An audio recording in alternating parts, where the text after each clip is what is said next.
And now for your hosts, Maverick Rose and Michael Gross. Let's get down to brass tacks and baseball bats, everybody. Today we're going to talk about some of the matches that were either influential or just kind of did not help the business. Now, I've got a lot on my mind as far as this goes with watching wrestling over the years, and it just kind of like boggles my mind, like why we have so many matches with stipulations that overrules things. We have so many matches that just don't make sense, and so many matches that were just so, dear Lord God, awful that we just do not understand why they were part of wrestling history. But we're going to cover them today. We're going to give you about an hour show about how we feel about some of these matches that really they could have made or broke history. So without further ado, you know me, I'm the gardener Michael Gross. You're listening to the Wrestle Magic pod, and co-author and my badass nephew, this is Maverick Rose. Appreciate the introduction, man. So how you been doing this week? Work treating you all right? Working, but selling a lot of food. Everybody knows I'm in the restaurant business. That's what I do. And so, yeah, we're rocking like Doc. And how about you? Well, I mean, I feel like there's been a lot going on recently in the news, and I hope this will be a break for a lot of people, an escape from your work for a little bit, even if maybe you're at work listening to this on Spotify or whatever, just listening to us ramble on and just having that little bit of an escape in your mind to make your day a little bit better, or maybe an escape from all the politics that we're seeing constantly on the news, and it's just getting old. I know I'm not the only one who's getting tired of seeing it, so hopefully this is an escape for you guys. So let's get down to business, man. So talking about matches that could have made or broke history and some of the better or worse. What are you thinking to start off with, man? Well, I want to talk about the Scaffold match. So I believe it actually originated in Memphis, and I think Dutch Mantell was on one of the originals, but I don't want to be misquoted, and I don't want to say anything wrong. Now, back then, they used to use, I think, like a 12-foot scaffold, but I'm not positive. I wasn't there. I probably wasn't even alive, or if I was a baby. And the match basically is so dangerous. You construct a scaffold above the ring, so far above the ring, that the only way to win is to push one, or if it's a tag team match, both opponents off of the scaffold. Now, this is a dangerous match. This is a very, very dangerous match because people can get hurt very, very bad. And it was off TV. I mean, I didn't even know about it until Jim Crockett Promotions NWA in the 80s. I think it was 86 or 87. They did Night of the Skywalkers. And there was this crazy match between two incredibly talented teams, the Road Warriors, which we all know are the Road Warriors. And against the Midnight Express. And it was so amazing to watch. But when you watch everybody going into this match, you're seeing people that they don't want to be up there. And they were climbing, I think, 15, 20 feet above the ring. You have to actually stop and do like an intermission during a show to build the structure and put it up there. How much do you really trust that structure that's being built during an intermission? Okay, we have 30 minutes. Yeah, that's safe and sound. Well, who's to say they didn't build the structure before the show and it's just been there the whole time? But then, I mean, it's going to take time to build all the tables and everything that need to be put up in the middle of the ring, because I don't know if you mentioned that, but that's the other stipulation part of it is like there's so many tables stacked up on top of each other underneath the scaffold. So, well, you don't break your neck as soon as you fall off. Yeah, that's actually a nice little, I don't want to say something to really stop your fall, but it definitely cushions you a little bit more than just falling straight through the air and just hitting the mat. So, well, see, that's the thing. This was before the tables. This is just the mat. It was Jesus. Dangerous. Yes. So this match is known for being one of the most dangerous matches ever. And well, I don't mind promoting Jim Cornette because I'm a huge fan of Jim Cornette, and of course, I'm the second best podcaster from Louisville, and he's number one as far as pro wrestling goes. He took the worst bump out of anybody on that. So what happened is that the Road Warriors were settling a beef with the Midnight Express, and they got up there. And even if you look at them wrestling, it was more of a struggle to maintain your balance, maintain that you're okay, making sure that you're not going to hurt somebody or kill somebody. In the ring is Big Bubba, who later became the Big Boss Man, and Jim Cornette. And I remember I could only see this on VHS because my family at the time, we didn't have pay-per-view. So when the tape came out, I couldn't wait to see it. And of course, we knew following Saturday who had won the match, but it was seeing the match, seeing the way it unfolded. And I think, of course, Bobby Eaton is one of the best storytellers of anybody in history. And we'll get back to that towards the end of the show. But Bobby Eaton telling his story with, I believe at that time, I don't even think it was Stan Lane, it was Dennis Condrey. And they're in this match, and there was 4 men in that ring that did not want to look down. And the way they told it to make it safe for everybody was great.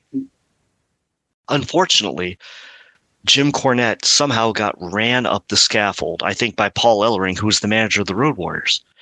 And then he has to take a bump. He has to go down onto the canvas. Big Bubba was supposed to catch him. Here's a fun fact. Big Bubba was supposed to catch him, but he was looking in the opposite direction, and Jim was just hanging and hanging and hanging, and he couldn't hang on anymore. And he fell, and he blew out both of his knees. Jeez. And he gave Ray Traylor, who was Big Boss Man, Big Bubba, whatever you want to call him, flack for many years. Like, you were supposed to catch me. He's like, I was hyping up the crowd. He's like, no, you were paying attention. So that match went on a few more times for NWA. Then when it became World Championship Wrestling, they did it with the Midnights again with the Rock and Roll Express, I believe. And then they did a sloppy match. And it had like Steve Austin, Bobby Eaton, somebody else who was talented, and PN News. It was just god-awful garbage. I mean, you watch the match and like nobody wanted to even stand up. And you could tell Bobby Eaton was the one who was leading the match because he's brilliant. And he was the only person who actually really wanted to embrace working on the scaffold. And I don't think he wanted to embrace it. He was just the only person who knew the dynamics and knew how to navigate it and make sure it didn't shift the wrong way and everything else. But I mean, it's a man-made scaffold above a ring. How do you trust it? How do you trust the people that put it together? They could say, oh, it's safe. Yeah, but we all know you're trusting your life to something. It's one thing to be painting on a scaffold. It's another thing to be wrestling, roughhousing, body slamming, pile driving, everything on a scaffold. So that was the biggest bump. Was unfortunately Mr. Cornette took that bump and blew out his knees. The other thing was they wanted to do a series of scaffold matches because the Road Warriors won it with their new adversaries, the Powers of Pain. Now, the Powers of Pain were just as big, if not bigger, muscular and weight-wise than the Road Warriors. These guys were jacked. It was the Barbarian. Everybody knows who he is. He's one of the Samoans. And then you have the Warlord, who was 230-something pounds. Or, excuse me, 320-something pounds. I, kind of got my numbers messed around, but the Warlord was ginormous. And they basically said, I don't think so. So instead of taking this series of matches, which were going to go on tour, why would you do these matches on tour? I would do this as a very special attraction. They ended up secretly negotiating with Vince McMahon and jumping over, and the Powers of Pain came to WWE. So that's the first match I'm going to go with, because while it seems like it's really cool on paper, you're risking people's health, their bodies, and their life, and their livelihood, and everything that could be part of anything that is their future in professional wrestling. I'm going to shoot it back to you, boss.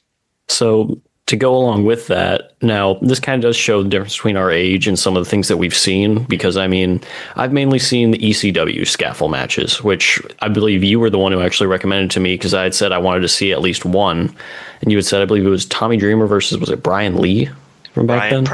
Primetime Brian Lee, the Killdozer. Oh, yeah. Yeah, from all the way back then. And that was brutal match. But then the other one that really comes to mind, I think this is probably one of the most infamous ones, being New Jack versus Vic Grimes, I believe it was. Two of those. There's two of those. And there was the first one where he screwed up, Vic Grimes screwed up New Jack. And then there's the follow-up where New Jack tried to end Vic Grimes. And that's probably the most infamous scaffold match. And since then, I haven't seen a scaffold match per se. I'm sure that like GCW or maybe some of the, MLW or some of the more hardcore independents might use them. I wouldn't. If I was a promoter, I wouldn't even touch it. I just think that it's dangerous. It's way too dangerous. So that's going to go with one of the first matches that could make or break a promotion. The first time, cool. The results with Cornette getting injured as well as he did, like as bad as he did. I don't want to say as well, but it is not something that I don't think that we want in today's wrestling. And I hate to say, but I could see AEW attempting something like that with some of these younger, more athletic, like the Bucks and people like that, stars, but I don't want to see it. I really don't. I just think that time has come and gone. Unless you have like very safe ways to end it, I just don't want to see it. I don't. So that's mine. So do you have a match in mind, my nephew? Well, first, I'd like to say if I were to see anybody in that match, the first one I'd expect to see is probably Darby Allin. Let's be realistic. I mean, of anybody on the AEW roster, that's probably, I'm not going to say the most hardcore, probably the most extreme with his bumps is going to be Darby Allin. I mean, I remember seeing him do a coffin drop on a real coffin. Like, how much are you going to put your body on the line for this? Plus some of the bumps he's taken outside of that, obviously, it gets a little crazy. And the reason I bring that specific moment up, I was there live for that, and seeing the way his body bent after he hit it was like, okay, that might not have been the most safe idea, but he's doing it for the crowd. As long as he feels safe enough doing it, I guess. But I digress. Either way, so next match that we want to talk about, there was a few that we had listed off, and there's a lot that we could go with for my first recommendation, but I'm going to bring up something old school. I believe it was 1995 WCW Uncensored. We're going back to the King of the Road match. First off, what was that? Why did that even exist? It was Dustin Rhodes versus, you had said his name earlier. Who was it again? Barry Darsow, who many people remember as Demolition Smash, Crusher Khrushchev from the NWA. He played a Russian sympathizer. Barry Darsow's incredibly talented and a tough guy, and he's still going at it today. In fact, he went to a friend of ours' comic shop to sign comics a while ago. That would be Robot Zero in Geneva, Ohio. He is a very talented man. He came up with the Road Warriors. He came up with Nikita Koloff, all the guys that came through everything in Minnesota. I mean, the guy is a legit tough guy, but for them to do it, they called him the Black Top Bully because they didn't know how to rebrand or rename or reinvent characters. And they couldn't make him Crusher Khrushchev at that point because he had already been Demolition Smash for so many years. So it just didn't make sense. Well, Uncensored was created to combat the underground resurgence of wrestling that was WCW. Or ECW, excuse me, because WCW and WWE or WWF at the time were just so generically cartoon that people were turning away from it. And it was post-steroid trial. So everybody was shrinking down. They were trying to rewrite TV, and WCW was getting poisoned by all the WWF people coming in and rejecting what was really good wrestling. And so before that, you actually had really good wrestlers. Like you had Sting, you had Ricky Steamboat, you had Dustin Rhodes in his in his youth, I should say. Yeah, we had Flair, we had Rick Rude, we had Bobby Eaton, we had Vader was there too. Yes, he was. Butch Reed, Ron Simmons, you might know him as Farouk. Mm-hmm. You had so many great, talented wrestlers, and then all of a sudden you bring in all these WWF people. Mind you, the WWF at the time was doing so much on their side. We had the Godwins, we had the Body Don. You had just cartoon, and all the dirt sheets, and everybody was trying to find late night television channels to watch ECW, Smoky Mountain, the Independents, it was just a weird generational thing that we probably won't see until now. Okay? We're seeing it now. So they created this, dear Lord, awful uncensored pay-per-view, which continued until I believe WCW went out of business. And they did, what was it called? Was it the Road Wild? It was just Was it Hogwild they were talking about? But I mean, they had no. King of the Road match, which was terrible. King of the Road. I always get it confused with Road Wild. Okay. Right. And I don't really understand like whose idea it was or why anybody would want the first match of the night to be something pre-recorded. Also something that all the fans in the stands while they're watching, now we all have to turn and look at a screen. That's your first match of the night. You're not watching the ring like you were hoping. What is the point of that? Also, the rules don't make that much sense to me. I mean, I kind of get it that it's like, okay, who's tough enough to incapacitate their component and then crawl to the front of this truck, which had like, I want to say almost like obstacles in a way, because it had like sections, I want to say. And then it's like at the very front is a bell that you have to ring in order to stop the truck. It seemed like, first, dangerous. What if a car accident happens? Where do they go? Well, it was pre-recorded, so, I figured they found a stretch of highway that was like abandoned, and then they put like strategic cars by them to make it look like it was actually real and everything else. But okay, so first of all, you're wrestling on a bunch of hay bales. Yeah. Didn't you and I like do that as kids? I mean, come on. So, and then you have, Dustin Rhodes, who is a name, but Barry Darsow, unfortunately, and I love you, Barry. If you're listening, please, I love you. But at that point, the blacktop bully gimmick, it just wasn't over. So it was mid-card at best. But giving the background, they didn't really do a lot with the background. So we're just kind of going into this match blind. And anybody looking back on it will go into it blind because a lot of those matches are not on Peacock. And, they might have been old WCW episodes that you could have seen why it was so important, but it wasn't important. So the match was falling flat before it even got started. Just kind of randomly placed, it felt like. Exactly. And then you bring up the very interesting point of it was pre-recorded. Was pre-recorded. Folks, anybody listening, please understand that the pre-recording of this is the reason that it doesn't make sense, because what happened to both these guys afterwards?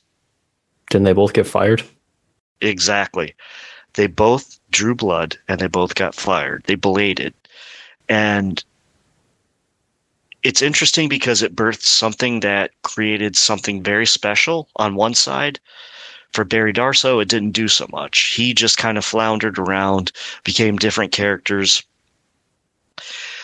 bounced back between WWF and WCW for many years. At one point, he was hole-in-one Barry Darsow, where he had a golfer gimmick, and then he was fodder for Goldberg at one point. His career did last because he was a safe worker and he knew what to do. And he's still out there doing, all kinds of Demolition Smash interviews, WrestleCons, anything that, as Smash, he made his biggest name in his history, but this is past Smash. So it's unfair that he got fired. But the fact that they filmed it, they knew there was blood and they showed it and they knew there was a blood ban made absolutely no sense. I agree. And it's strange to me that they got fired for doing something to compete with ECW. But they're not going to allow the blood. That's something that ECW is kind of known for to an extent. It's hardcore wrestling. They're using barbed wire and stuff for everything that's going on. I think it was at least like once a night at minimum, probably you had blood in ECW. So it doesn't make sense that it's like, oh yeah, we can't show blood. This is pre-recorded. You're fired. If it was pre-recorded, why don't you just edit it out, make it gray, whatever, just do anything else. It doesn't add up that it's like, oh, well, we could have edited this out, but we just decided to fire you instead. You don't seem safe because you bled on the mat. No, we bled in the truck. Same thing. No, you're absolutely right. And to your credit, like you say, make it gray. And you and I've talked about this before. Like back then, they didn't do the gray screen. We all know what it is. It's the fact that they knew that this was going to cost both of them their jobs, and they still broadcast it. And they made it the opener. And like you said, let's all sit in an arena and just watch something on a big screen and have no event and nothing in front of us. And this is the days before pre-events and pre-shows and things like that. So I want to know what the thought process was behind that, but I'll tell you, it was absolutely nothing. Now, what this did is it cost Dustin Rhodes his job and probably gave him the biggest, arguably, opportunity of his career. So he's upset. And then this is when he gets in a fight with his dad, and he goes to Vince McMahon, and Vince McMahon says, I've got a character for you, but he's androgynous. And what does Dustin say to Vince McMahon? Wasn't it something like, the hell does androgynous mean? Exactly. But that made his career. That made his career. And while people will argue and they say, well, they took Dustin Rhodes, turned him into gold dust, everything else, you have a 6'7" beast, 270-pound monster, and you make him act androgynous. And while people say, oh, well, it wasted his career, it didn't. Yeah, he was never world champion. However, it elongated his career. It helped out his family. It made him marketable in so many different ways. And yeah, he had to play different characters in different companies. There was the Seven gimmick. There was Black Rain. It wasn't cool. But he could always come back and be Goldust. And people know the name Goldust more than they do Dustin Rhodes, which is unfortunate. However, his bills were paid off being Goldust. And people know the Golden Globes. People know, Shattered Dreams. People know Dust. And that's what I love about it, is the fact that maybe he saw a way of saving a man's career because he was so closely tied to his father, looked so much like his father. And maybe that's also what saved Cody's career. They had Stardust. He had to get rid of it. He had to go away. He had to do something for himself. So, in a way, that match might have set a big old gear going into a giant clock in history to set up and save people's lives. Potentially, but I do want to bring up, towards the end of WCW, he was back. And the only reason I know that is because I started watching right before the WWE Network went down. I did see that he was in the last few episodes of, I believe it was Nitro. And I remember seeing him and Dustin Rhodes putting Ric Flair's face up against a donkey's butt. I remember this.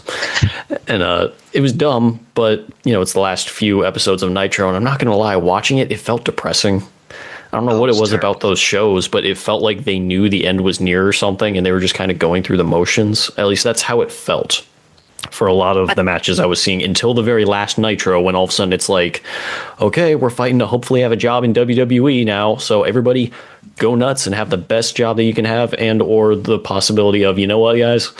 This is our last hurrah. This is the last night for us, and this is the last night for WCW. Let's go out there and give these fans the best show they could possibly have, and let's give them a night to remember. That may have been the other side of it, but either way, just watching those last few between Thunder and Nitro, it's like, this just feels depressing, man. And seeing that he was there, it does show that he obviously had to have made some amends with his dad and whoever was running WCW at that point. I don't know if it was Bischoff or Russo or who all were at the head of it, but he obviously had to make some amends and did come back, but then obviously went back to WWE as well, and eventually TNA and now AEW. I feel like this is the best part of his career, honestly, and I don't want to misquote him, but I do believe I heard or read something about him saying, this is the most respect I have had in my career. So I'm happy for Dustin overall, and even if that one match wasn't great, it is still somewhat of a milestone in his career. Maybe an early one that isn't the greatest thing ever, but hey, it's something that happened, and yes, it's looked back in infamy as the opener to one of the worst pay-per-views of all time, but it's still something that really triggered a lot of events. Any last things you want to say about the King of the Road match from Uncensored 95? I will say that match was probably one of the biggest turds in the punch bowl ever. That's the best way I could say it. Like, watching that match and trying to clean it up is like trying to polish a turd. It really is. And honestly, like, I felt mostly bad for Barry Darsow, but like I said, he could make his money off doing interviews, WrestleCons, everything else, and he's always going to be a legend for being Demolition Smash, but it created the career of Goldust as, Dustin Rhodes' career. It reinvented him and made him something that he's always going to be for the rest of his life, and it paid a lot of bills. So in one way it was bad, but in another way it helped somebody. It helped a human being. So I will say that, yeah, terrible match, but semi great result for somebody's career. Sometimes bad things start up some great things. You know what I mean? Even though a bad event happened, it started next few events to be triggered, I guess we could say. Fair enough. Fair enough. So can I take the next one? I was going to say, like, what is the next one on the list, man? Well, I'm going to go with the old school blue steel cage matches of WWF in the 80s. Because the point of the match and what a steel cage is and the way the result boils out does not make sense for a babyface match. So a babyface match should go, what they say, all the way to the cage. And being all the way to the cage means that there's so much interference, there's so much craziness and so much debacle and so much debauchery that you want to keep everybody out and you want it to be settled in the middle of a steel cage. And the cage is supposed to be unforgiving and brutal. So the first very interesting spotlight of this was WrestleMania 2. And it's Hogan versus King Kong Bundy. You might know him as Grandpa. And Bundy. No. If I'm going to call him anything, he's going to be Grandma's ex or something to that effect, you know. That's an inside joke. We can explain it later, folks. But when it comes down to it, Bundy had been attacking Hogan, and they didn't really know what to do with Hogan at this point as far as having a challenger for him. So they bring in, as Gorilla Monsoon would call him, the walking condominium, King Kong Bundy. And this guy was 400 pounds, but he could move a little bit. He also looked like my mom. And the way to win the match was for the person to escape the cage. So they had spun it so no one would win or lose by pinfall or submission.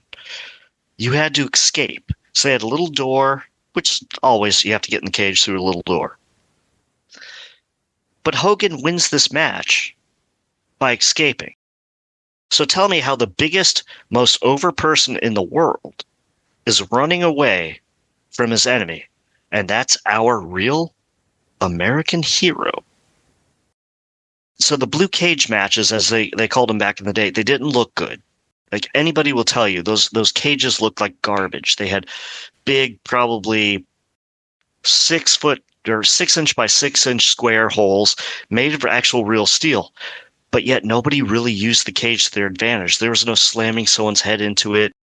It would just be, if you bounce into the ropes and your back hit it, you would do the oversell it. Like when Mutombo would get hit by Shaq when playing center, okay? Like, it'd fall down, but that was it. And so these matches were just incredibly scripted. But you never understood why you cheered for your babyface hero so much when the point was to get out. And one of the best examples of a good cage match, well, not really a good cage match, but a crazy unscripted cage match, would be Lex Luger versus Bruiser Brody down in Florida, because they use our traditional cage, our, what looks like fencing. And Brody, if anybody doesn't know, he went off the rails and he could do anything he wanted. And he went off the rails on Luger, who was supposed to win. And he just stopped selling for Luger, and Luger gets scared and basically just went over the top and left. And when he left, they ruled Brody the winner because it was like a disqualification.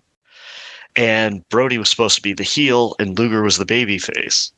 And some say that's how the McMahons kind of gotten the idea, which I think that came later, to be honest with you, but I don't have my almanac in front of me. But that's how they kind of like went with the idea of, okay, the babyface escapes, and that's how they win.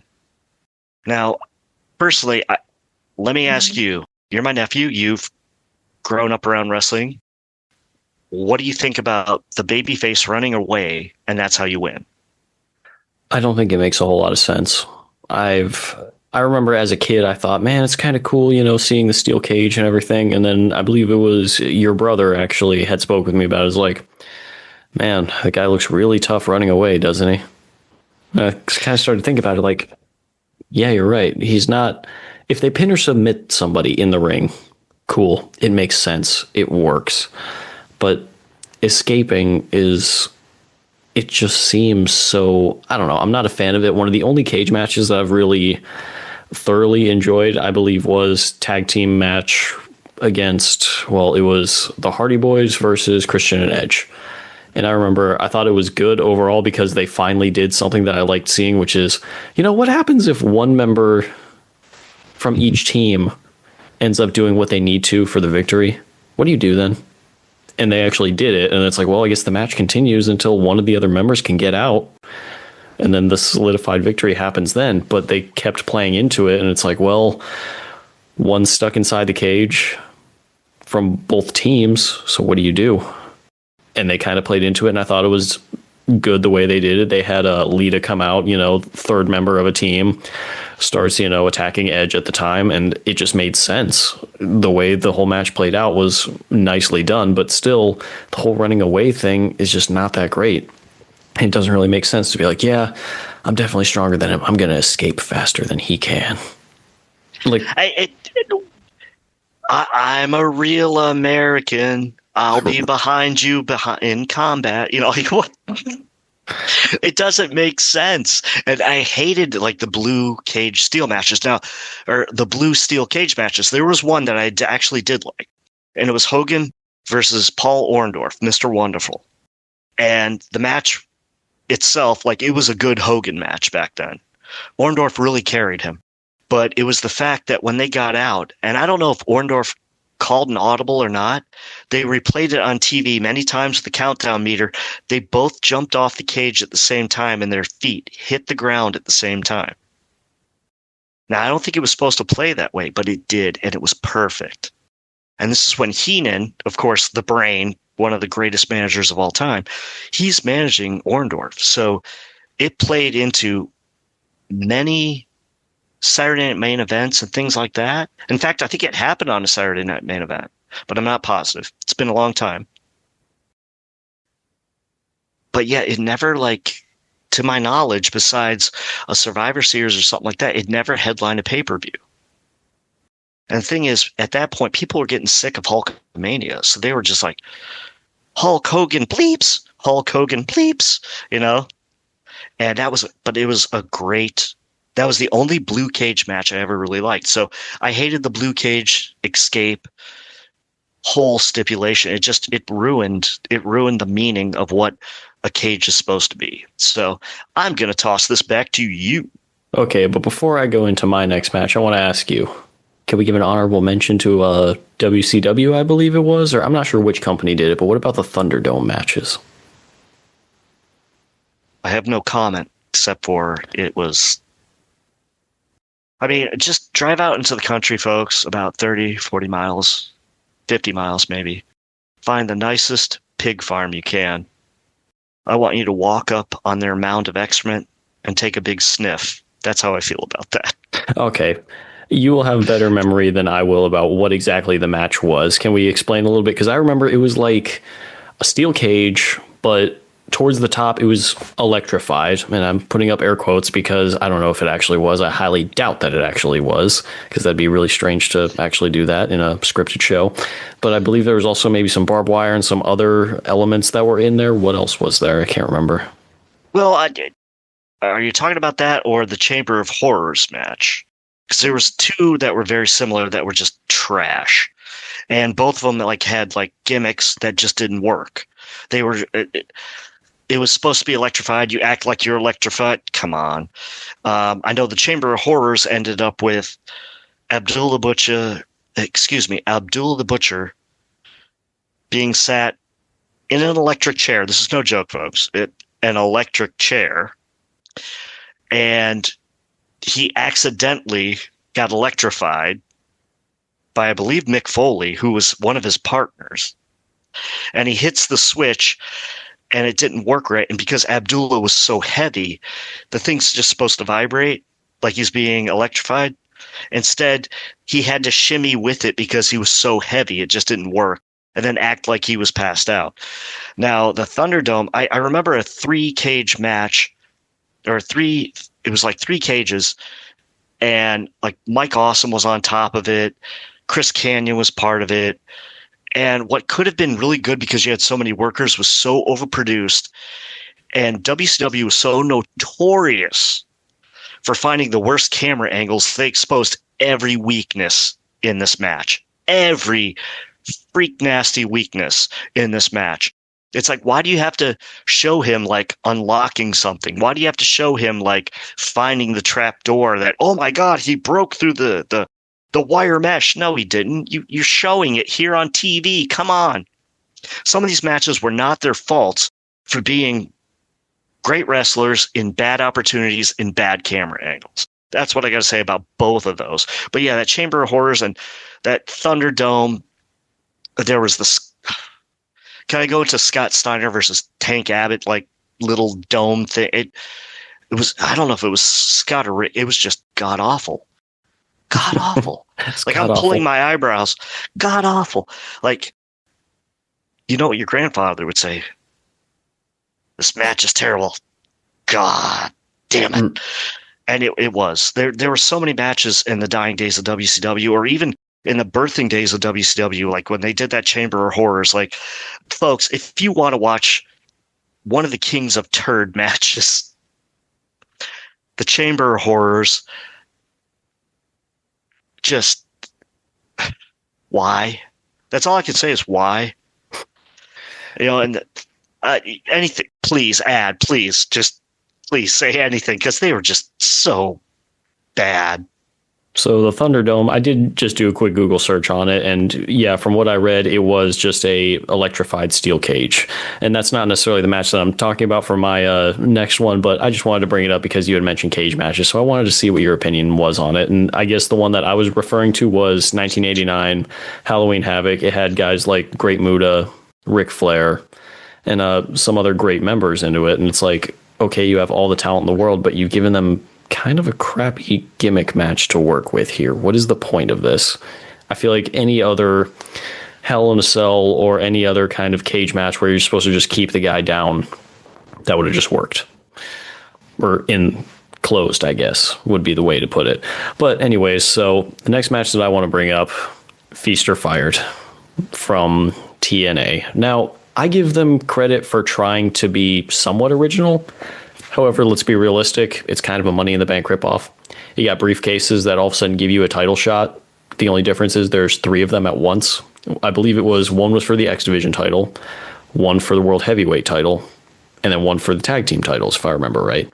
But then there's a 4th briefcase, and you don't know which one is which, but that 4th briefcase says, you're fired.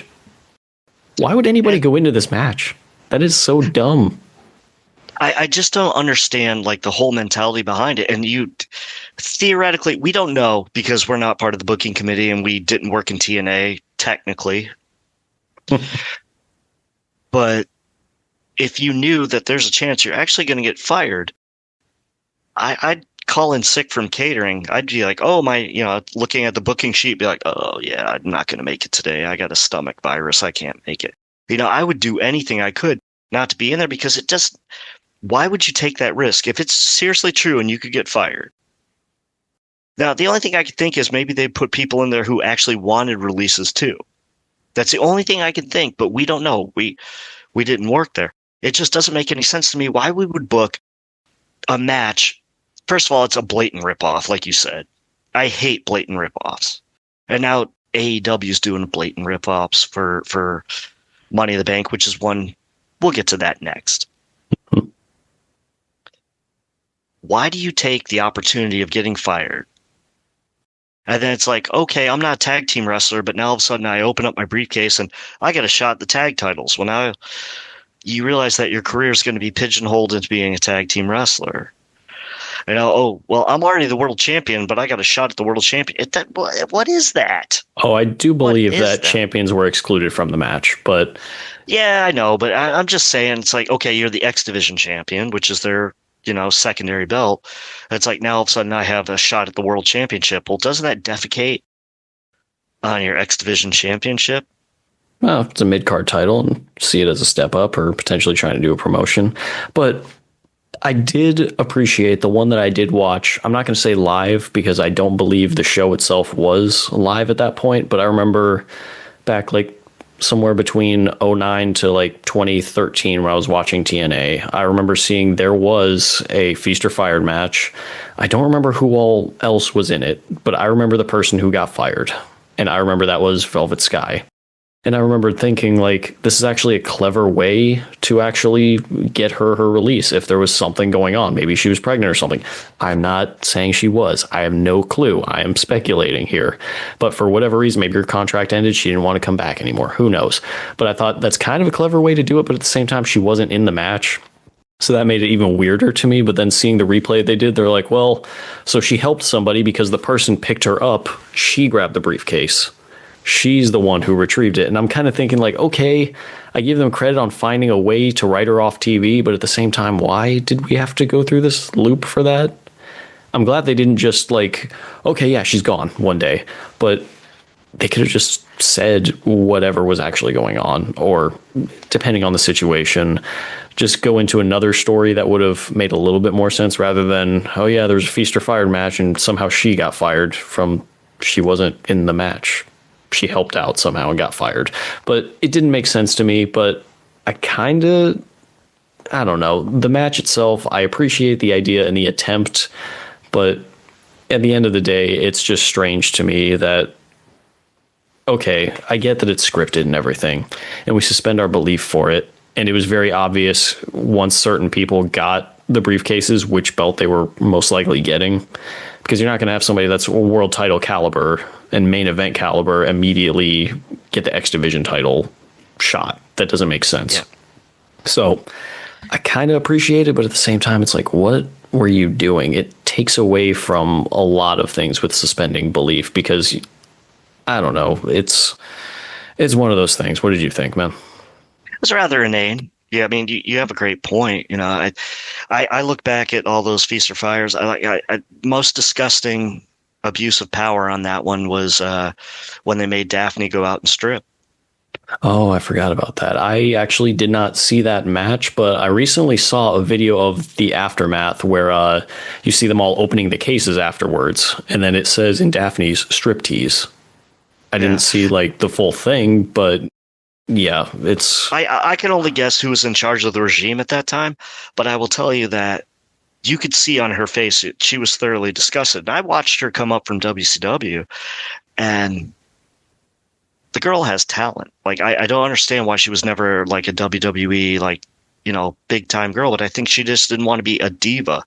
And I think that's one of the reasons that she was punished with that. And it disgusts me. I think that ramifications in the future, it just doesn't make sense to me. You know what I mean? You know what I'm trying to say? Yeah, and I feel like that's a strange stipulation to put in for the women's match. I feel like it's very sexualizing, and like, I get it. Back in the Attitude Era, that was something that was kind of common. You had the swimsuit contests. You had, I guess, Tori Wilson doing strip teases and stuff. And it's like, okay, but did we really need that at the point we were at? Like, I get it. You're trying to get buzz. You're trying to get people to tune in. But was this really the way to do it, to degrade one of your stars this way? Was it really worth it? Especially as talented as she was. There's so much more that you could have done. Daphne versus Gail Kim or Awesome Kong, I could watch all day. I could watch Daphne.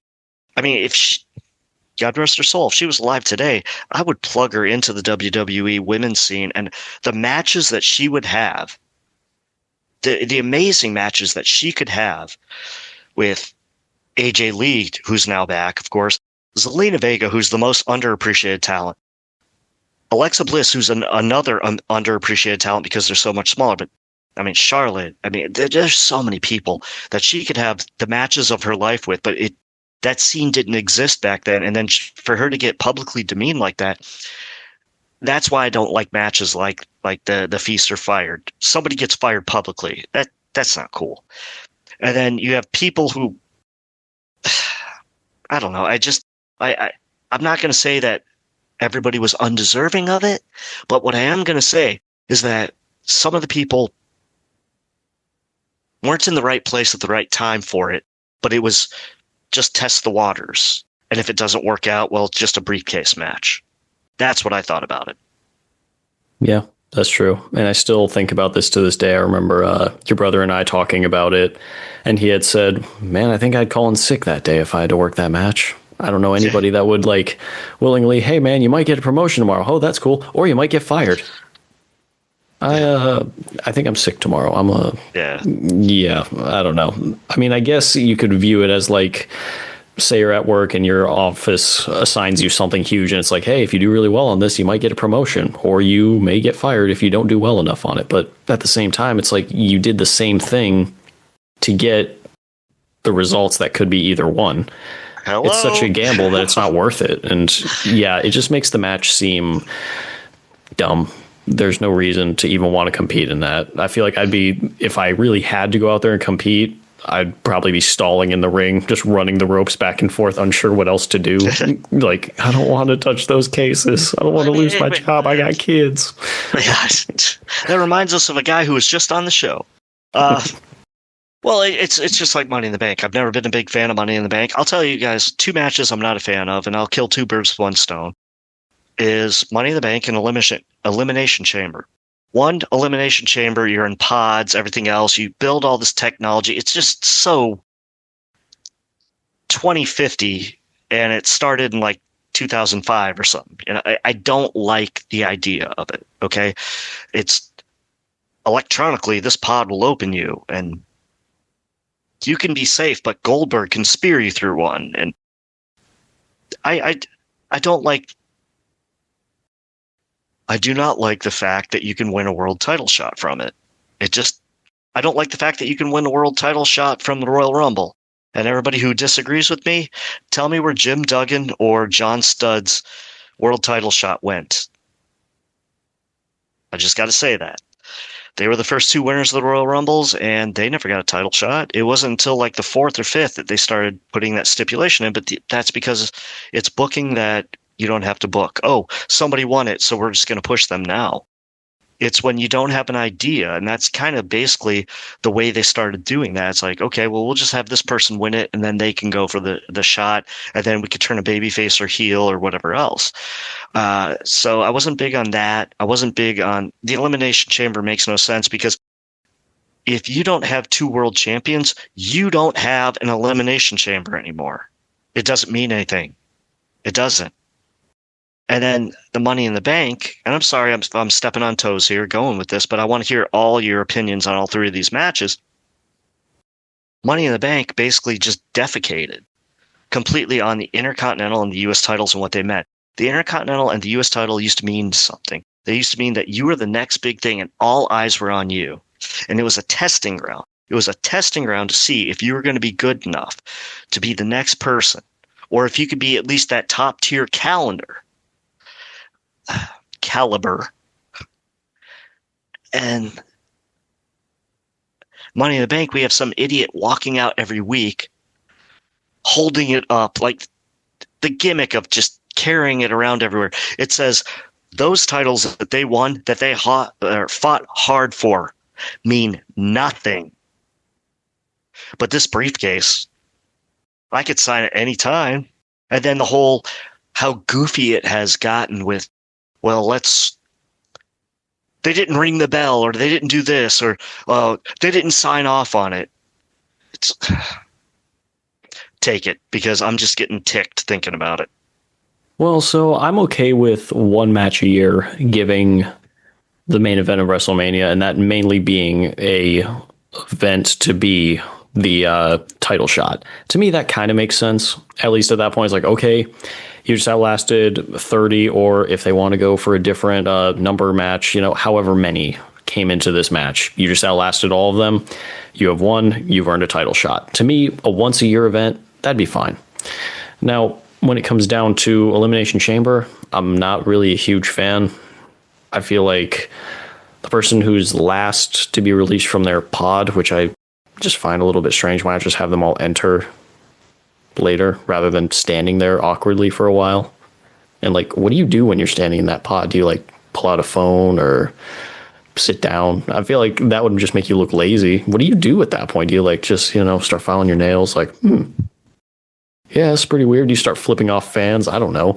It just seems strange to me. Why not just have them come out slowly and then it's okay, it's a 6-person match, but they drew numbers for who's going to enter first, second, third, fourth, fifth, and sixth, or however many it actually is. I'm not really sure anymore, but I'm not really as big of a fan of Elimination Chamber. I dig the creativity and the attempt, but not my thing. Money in the Bank, however, I will give credit on the fact that it gives suspense. Every time that a champion defends his title, he's got to watch his back now.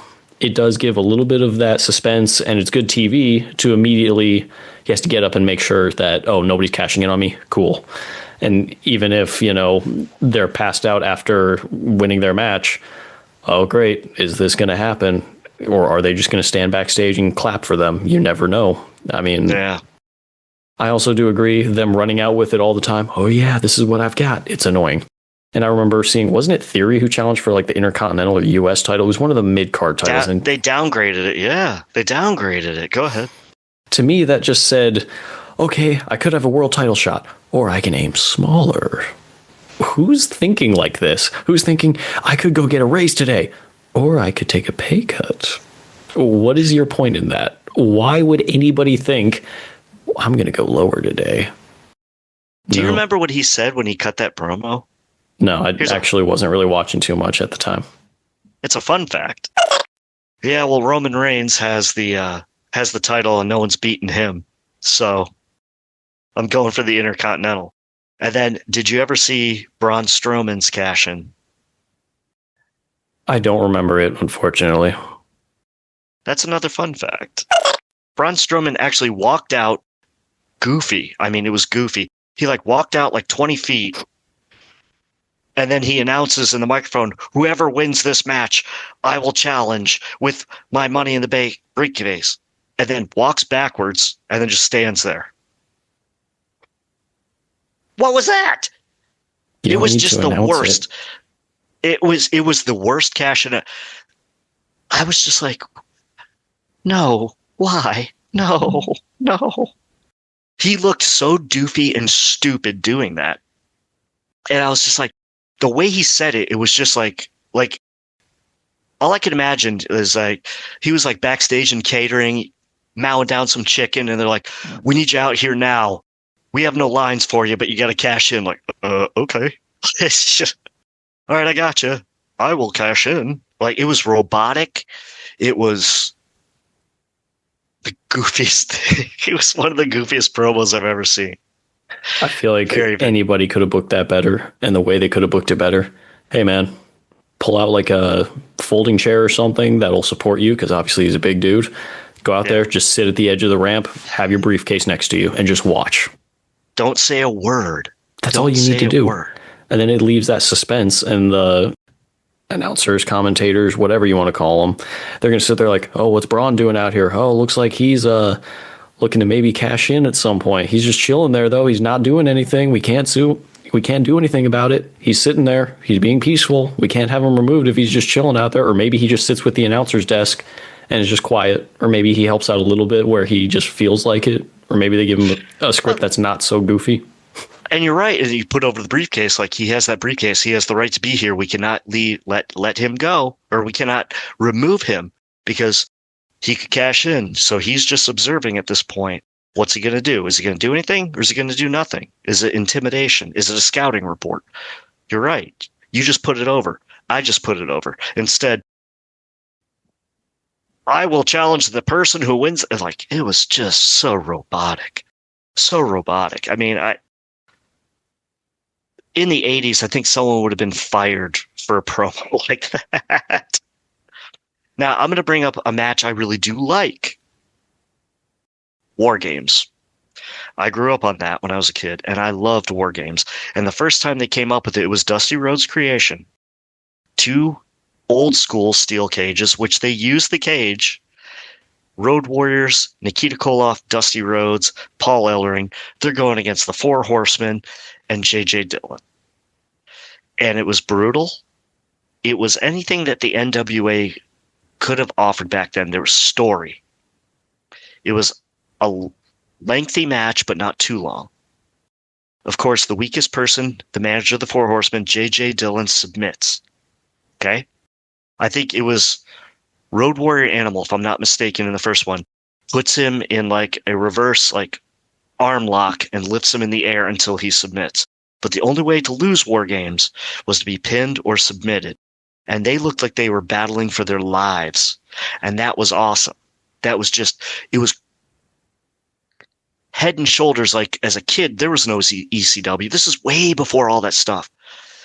And I was just, once again, I had to rent the videotape. Pay-per-view wasn't in the area yet. And seeing it, I was just glued to it. Then they do War Games 2. And this is really cool because J.J. Dillon, as the manager of the Horsemen, is cutting all these brilliant promos about, I was the weak link. I'm not, I wrestled years ago. I'm an old man now, da-da-da-da. But I'm going to be replaced by the War Machine. And they bring out this huge brick of a guy. Now, you want your fun fact? Go for it. War Machine was Ray Traylor, the big boss man. Big Bubba? He took his place. Yeah, Big Bubba.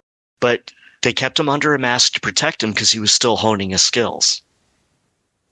So, but at his size, and they say in real life, he was a legitimate tough guy. I mean, I've heard podcasts where people talk about, like, people would attack him with, like, wooden chairs, and he'd put his fist right through it.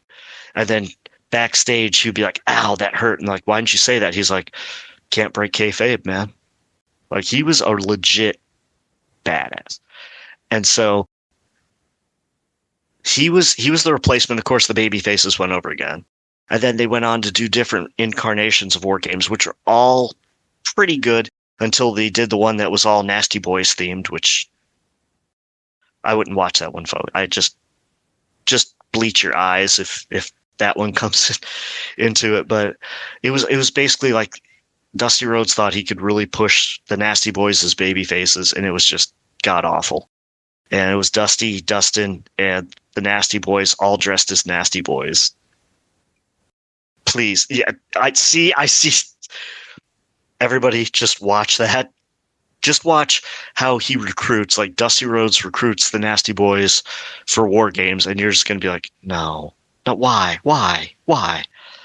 So that's, but War Games was one of my favorites. And then when they revived it, it was revived a couple times because they called it the Match Beyond in AEW, and then MLW down in Florida used it for a little while. And then trademarking issues came about and things like that. But yeah, that's one of my favorites. That's definitely one of my favorites. And the fact that they use, the fence style steel cage, what looks like a real steel cage that'll cut you up and hurt you, I think is really cool. So that's one of my favorites. What about you? Do you have like one that you just really, really liked? Like a match that really, Well, one favorite that I've always kind of liked when they get creative with it is a Falls Count Anywhere. But that's only if they really get creative with it. Like, I still remember it's Jeff Hardy versus Umaga back in, I don't even remember what year, but it was in Extreme Rules. I want to say it was for the Intercontinental title, if I remember right. And you see them going through the whole arena and like going through staircases and stuff. And you see eventually Jeff Hardy like uses a fire extinguisher and sprays Umaga with it. It's like, okay, they're getting creative and they're using surroundings. Yes, it's scripted, but you can suspend belief a little bit that they actually are like going through all this and running around the arena. And eventually they end up in the parking lot. And it's like, I know it's not the legitimate parking lot where everybody else is, but they're doing a good job with it. It looks like where they would have, the buses and everything for everyone. And it makes sense and it looks good. I like it when they get creative with a Falls Count Anywhere. Not, oh yeah, I pinned him right outside the ring. What's cool about that? Like, did you go through the crowd or anything? No. Did you pin him on the ramp? Like, even that's kind of boring. But, you go backstage, you got the camera crew following you. Like it's a Jerry Springer thing where you got somebody's not the father and somebody goes running away afterwards because they're embarrassed.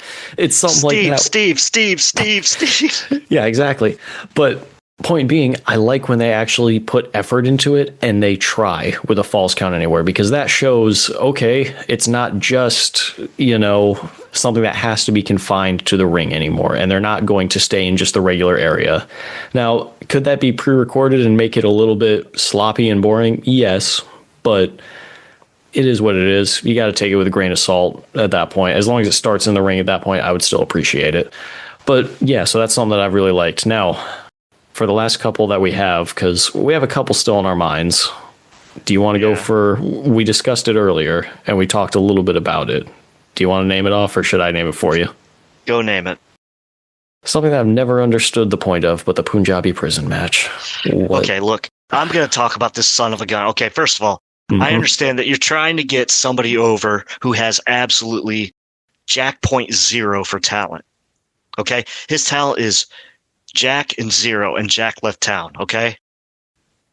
And yet you put this guy over the Undertaker, and he's supposed to have this marquee match in his own environment, okay? His own environment. And what happened? He didn't show up. The only time I've seen him in a Punjabi prison match is when he helped Jinder Mahal beat Randy Orton. And this thing looked like garbage. It's bamboo. Okay, I understand a steel cage. Steel cages are tough. Steel cages are rough. Steel cages will mess you up. It's bamboo, man. We make fishing poles out of this. Now, I have heard they can hurt, but even so, I kind of see your point. It's a plant. Well, snap bamboo, if it is actually dried and cured, a snap bamboo can be as sharp as glass, okay? However, that wasn't even bamboo. If you look close, that was like plastic made to look like bamboo.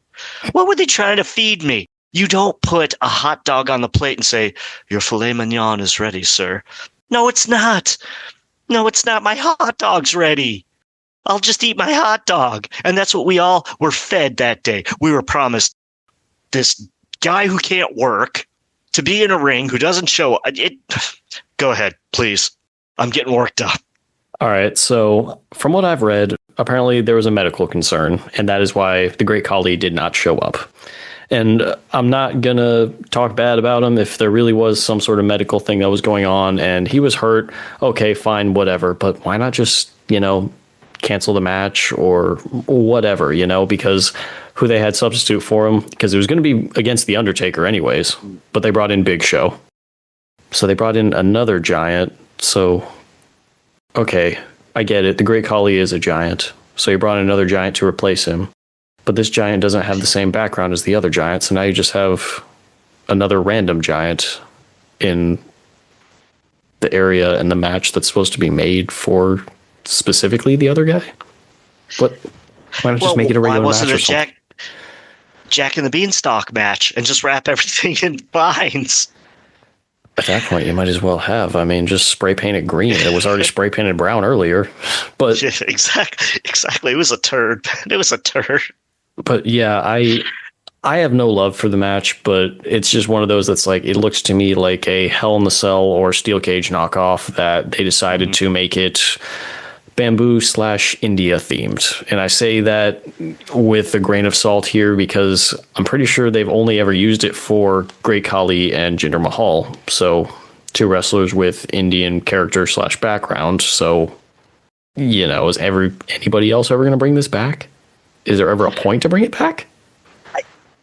I really, honestly, I'll never see it unless Mansoor comes back or, Mustafa Ali, which honestly, I could see somebody like Mustafa, whatever you want to call him, Ali, making that work because he has the agility to bounce off that structure and make it work. Kind of like Six Sides of Steel. Like I could see him making it work. He'd have to have the right dance partner, but I think that they would choose the right dance partner.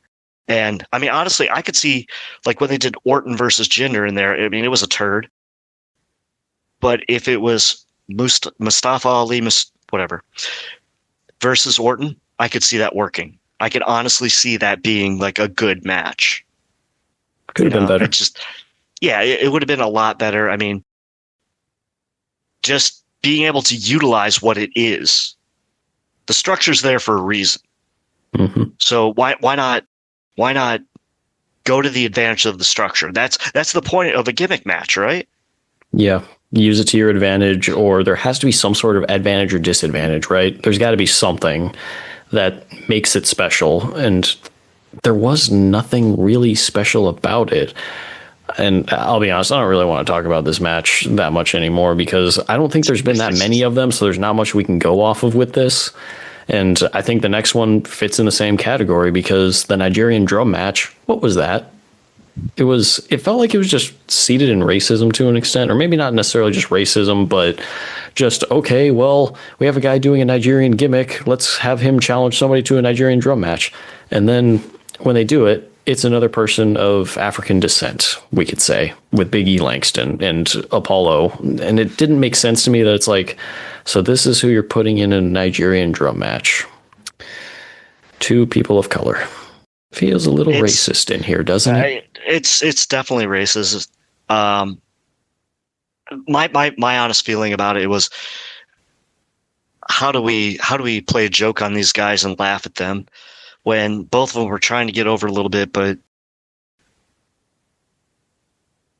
I'm at a loss for the fact that they even came up with the idea of this in this day and age. I'm at a loss that you would take somebody as talented as Apollo Crews, Uha Nation, whatever you want to call him, and just make him go through this whole gimmick, which he's gritting his teeth backstage. You got to know he's gritting his teeth by being racially sensitized into a different genre of who he is. It's disgusting. It's absolutely disgusting to me that they actually came up with that match. And then, what is a Nigerian drum match? I know what a barbed wire match is. I know what a cage match is. What were the steps? Does anybody care? No, we don't know what the steps are. And we don't even care about this feud. And then you're making it very overly racially tension. Yeah, it was a bit strange. And if I remember right, the match, they only used the drums for not even 30 seconds. I remember they went out of the ring. They used either one drum or a cymbal and hit the other guy with it, and then they went back in the ring. They weren't messing with it that much. They didn't care. They didn't want to deal with that from what I saw. But I just remember thinking okay, if this guy really is Nigerian, hereditary or, historically, I guess if his family really is Nigerian, then okay to an extent if he's the one who came up with this. But if anybody else did, this is just blatantly racist and it's weird. I don't get it. Plus, what beyond, okay, it's an Extreme Rules match with drums everywhere is the stipulation? There's nothing to it. So the way I could have booked it better is I would have had a couple of famous rock star drummers on either side of the stage. So when Apollo Crews comes out, maybe Lars from Metallica plays some drums, breaks it down, and then maybe, I don't know, somebody from another band on the other side of the stage plays out Big E. Okay. So we're getting the drum theme, but we had to have more to go with. You can't just use a drum on somebody or drumstick. It's okay, you and I are going to have a waffle maker match. Are you ready? All right. We're going to have a Wi-Fi router match. Yeah, I got to plug it in and stick your face into the wall. Oh, I can't do that. But what we're going to do is put a fake hand in there.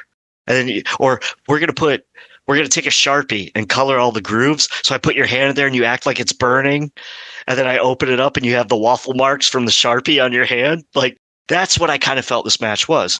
But if people played them out to drums and then you know what? There's no saving this match. I lied. Okay, I thought I could book it better. I can't. I really can't. The only thing I think is there's a big drum next to the stage and Hornswoggle comes out, but now we're doing comedy booking.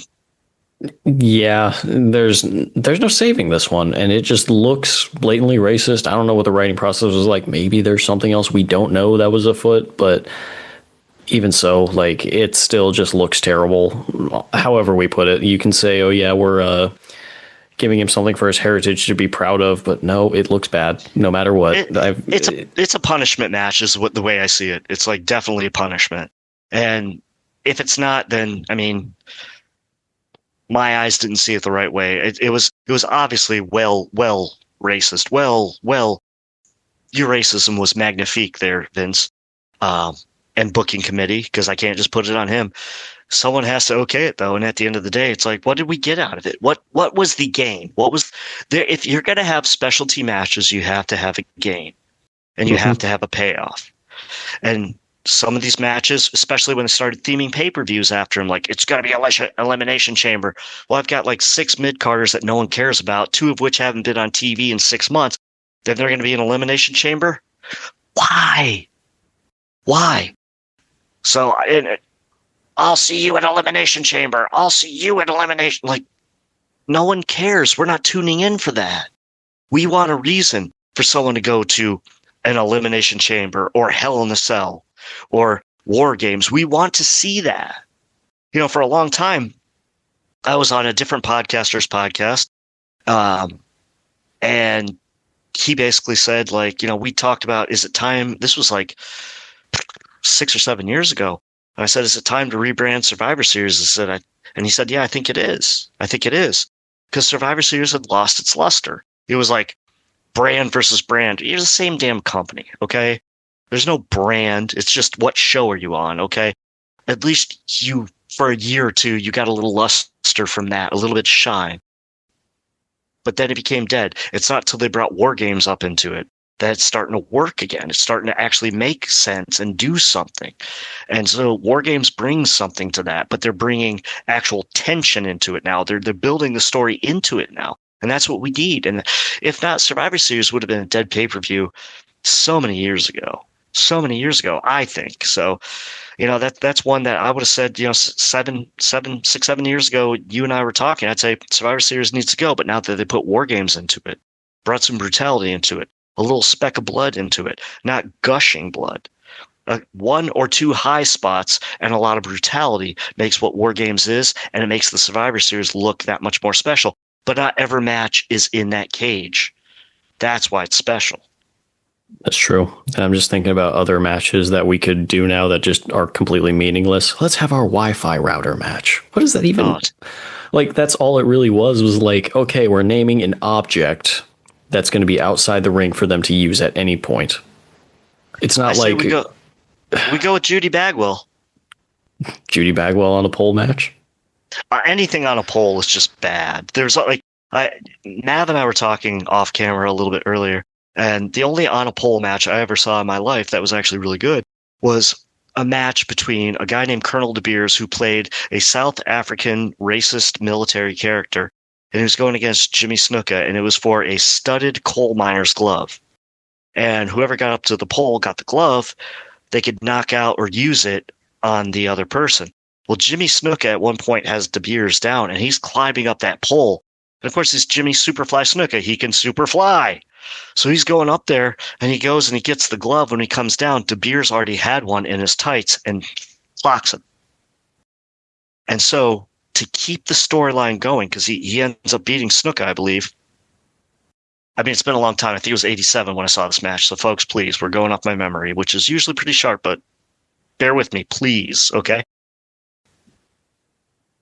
De Beers is off TV for like a month, 3 weeks or a month, and they said he went back down to South Africa because he's afraid of Jimmy Snuka. And then they had a big blow-off match. But that was the only on a pole match that I've ever seen that I actually liked. Anything else on a pole? After that, this was the AWA. It was dying. Then you had Turkey on a pole and everything else. And I bet you know who booked all those matches.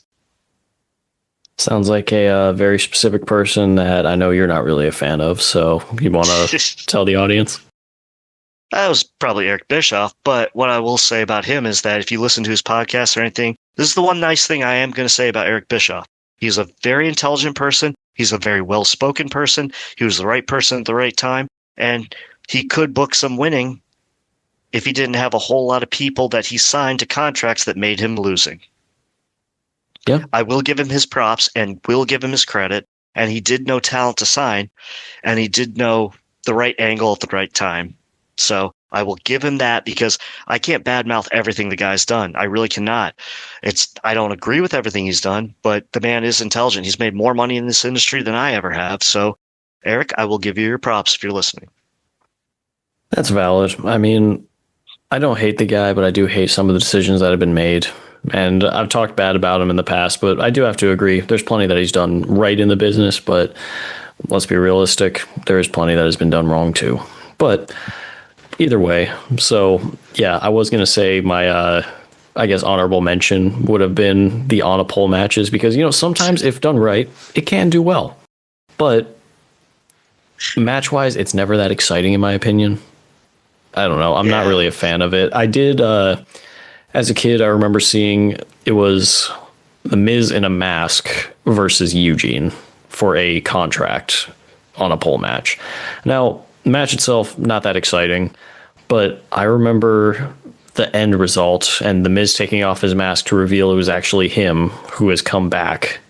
I respect it. It wasn't something that I saw coming as a viewer.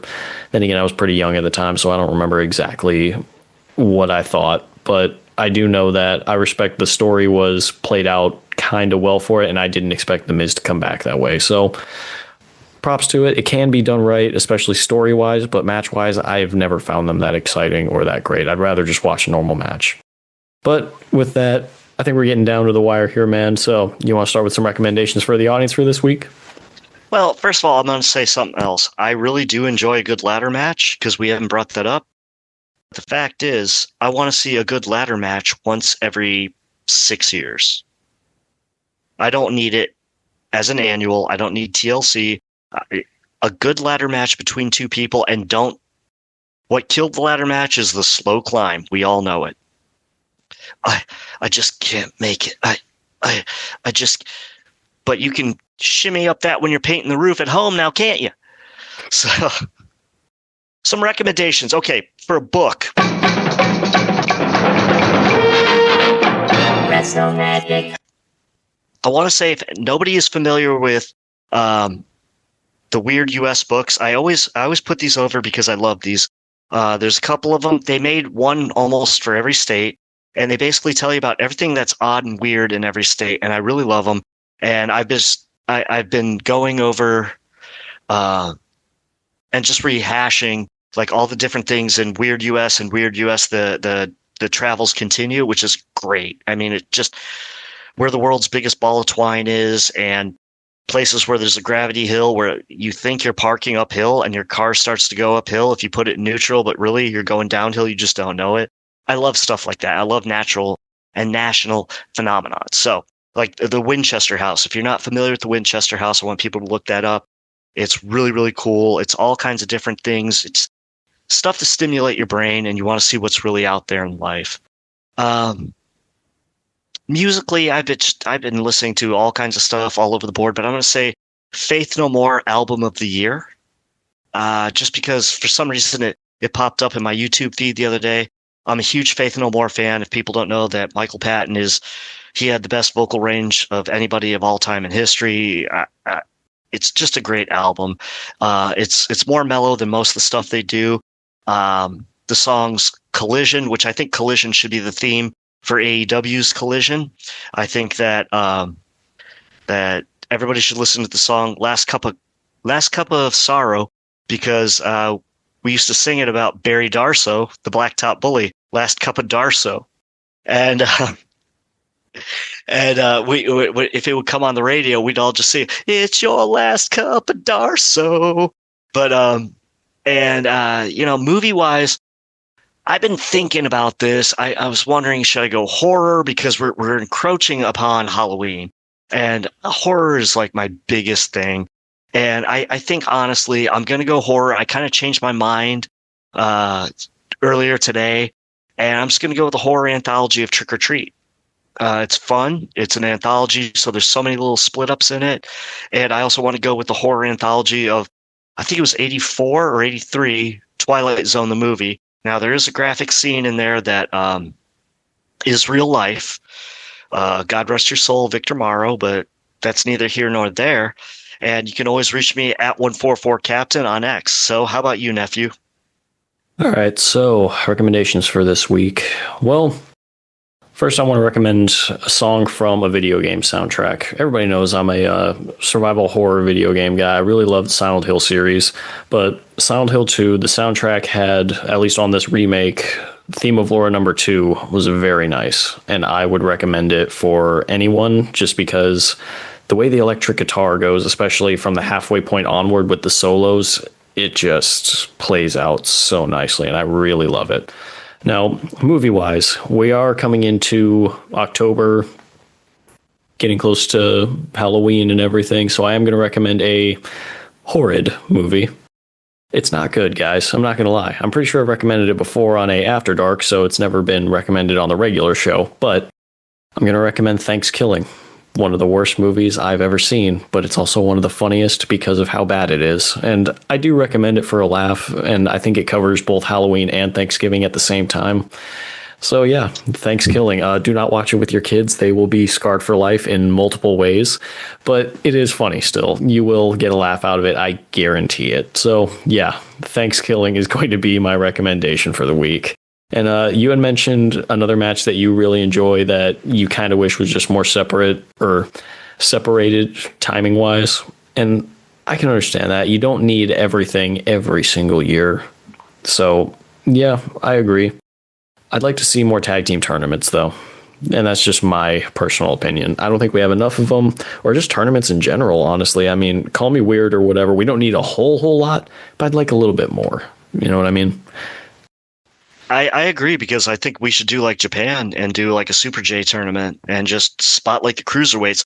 You give all the heavyweights and your main eventers basically a couple months off. Not really off, but you can develop storylines with them while you're trying to build this tournament and make that your main focus. Same thing with like your Evolution with your women's tournament and everything else. We put the spotlight on that, but instead of it just being one night only, we don't know who the heck is in it. We build some story with that. And we start to build up these people that go from, junior heavyweights to heavyweights. One last thing I was going to ask you, nephew, too, before we sign off and everything. Do you have a food or a recipe or anything like that? Because I have one that I'd like to throw out for everybody. Food or recipe? I think you've kind of got me point blank here. I don't have anything off the top of my head. We didn't prepare that this time around. So it's all you, buddy. Go for it. All right, so folks, if you have kids and you want to make something really easy, all you need are burger patties, some onions, some peppers. Make whatever burger sauce you want or whatever condiments you want. Some lettuce, some tomatoes, onions, salt and pepper. And it's called a chopped cheese sandwich. Obviously, you need cheese.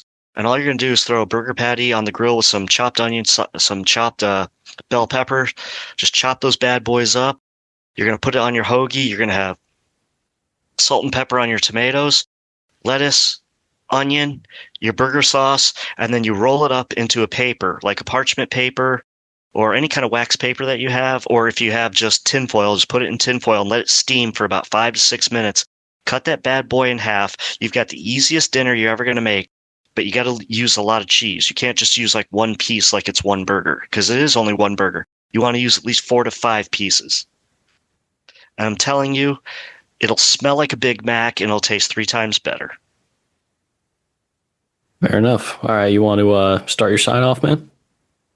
Well, basically, I think I've already done my sign off. I just want to tell everybody that I want you to have a great day. I want everybody to think about somebody else. I want everybody to understand that, Wrestle Magic Pod is its own entity, and we're doing everything we can to do as much as we can for our fellow man. And if you have an opportunity to volunteer, anything from the most minor to the most major, do it.